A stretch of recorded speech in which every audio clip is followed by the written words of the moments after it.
But first, we want to focus on the ratings with Kerry Flynn, media reporter at Axios. Thanks for getting up this morning and joining us so early. Welcome to the show. Thanks for having me, and I have my iced coffee, so it's like I'm with you guys. Straight black, I believe. Let me see. Yeah. Yep. Okay, that's my kind of black, gal. No all right. cream. I mean, no disrespect. No, I get it. No disrespect. I get it. If you like cream, you like cream. It's hard to explain.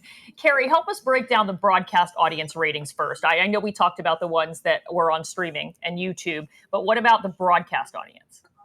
Yeah, it was a massive audience, more than 6 million viewers for that airing. And that's a huge, dramatic bump when it comes down to the average being 1.4 million nightly viewers.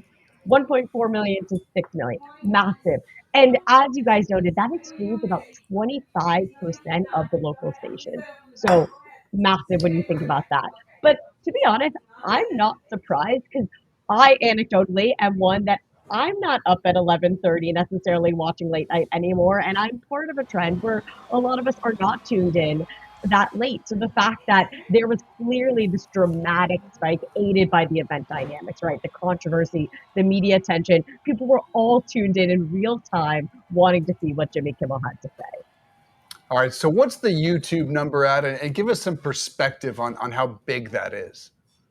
I was impressed to see, because again, I was watching in real time when he came back, went to see that they dropped his monologue on YouTube almost in real time, almost immediately. And in just, I think, the first hour, there was already 1 million views. So it's again clear that's where people's attention are, that they can see it there. And back to those markets that it's not available. One of my colleagues was hoping to watch was in one of those markets. And the first thing I did was send her that YouTube clip, right? So she could watch it almost in real time. And so it's racked up now nearly 20 million views on YouTube. And that again is unique. I think the most watched clip that's ever been on his YouTube channel so far. And again, not surprising given the attention and people really wanting to see and hear from Jimmy himself. The number I was watching was the Taylor Swift New Heights podcast, because that exploded. Yeah. That was a global event. She got 13 million in her first 24 hours. Jimmy blew by that number, and she has 23 million to date. Guessing he will blow by that number as well. That's some solid perspective there, considering she is the biggest star on the planet. Yeah. Would you agree? Well, I mean, yes, but I think it's a fleeting situation. We'll have to see. That's a good point. But his Taylor has staying power, as we know. Is this a blip? Absolutely. Also, his numbers could rise again if we see Nexstar and Sinclair, the broadcast conglomerates, deciding not to continue to preempt. This is what they said. They said that they're going to continue this pending assurances that all parties are committed to fostering an environment of respectful, constructive dialogue in the markets we serve. That quote from Sinclair. But do you know anything about whether or not they're going to eventually bring back the show? No public deal is confirmed between Nexstar and Sinclair and ABC Disney right now. We did get statements from the networks yesterday. Nexstar said they're in conversations with Disney. But it was interesting with Sinclair, they required an apology. They wanted Jimmy Kimmel on his show to apologize to the Kirk family. And that's one thing I was paying attention to in his comeback is he did not say, "I'm sorry." He did not say, "I'm apologizing." He said that his words were perhaps misinterpreted, but he did not go out to say that. And that was one of their demands. So it is questionable how long that will last again if he's not meeting what they wanted of him. And boy, that's an odd demand. When I mean, speaking for the Kirk family feels very uncomfortable. He didn't apologize. He went way further than apologizing. I mean, I thought what he said was far more heartfelt, far more impactful than the words, "I'm sorry." Like when your kid apologizes, but he's not really sorry. Like when I apologize to my wife and I'm not really sorry. Yes. What he did was far more. However, it takes to say I was wrong. Whether you say I'm sorry, wasn't wrong. I was wrong. He didn't say anything incorrect. But he right. So you're saying he didn't say anything incorrect. So it was mischaracterized.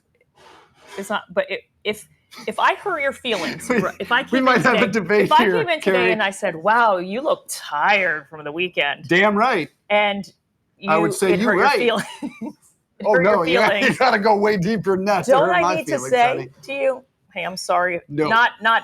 If you misinterpreted what I meant by saying you look tired, That's unfortunate. That is a proven fact. I look tired. Kerry, real quickly, any sense of how this might impact ad revenue? I mean, I would imagine Nexstar advertisers, Sinclair advertisers are furious. And beyond this, what do you think the future is for late night television? For sure, that's what we'll see. People have asked, like, what will get Nexstar and Sinclair to change. If people are not wanting to tune into these repeat episodes of Celebrity Family Feud, which interestingly Jimmy Kimmel has been poking fun of in his monologues, both yesterday and the day before. So perhaps again that consumer pushback, the lack of ad revenue. We talked about the fact that the audience on social is blowing up. The audience on YouTube is massive, but that does not translate. Digital monetization, sure, it's strong. We see the rise of YouTube creators. Clearly, there's money to be made, but it does not directly translate into that linear ad revenue. So there is meaningful loss there. And that just speaks to that longer issue of the decline of attention in late night and decline of revenue.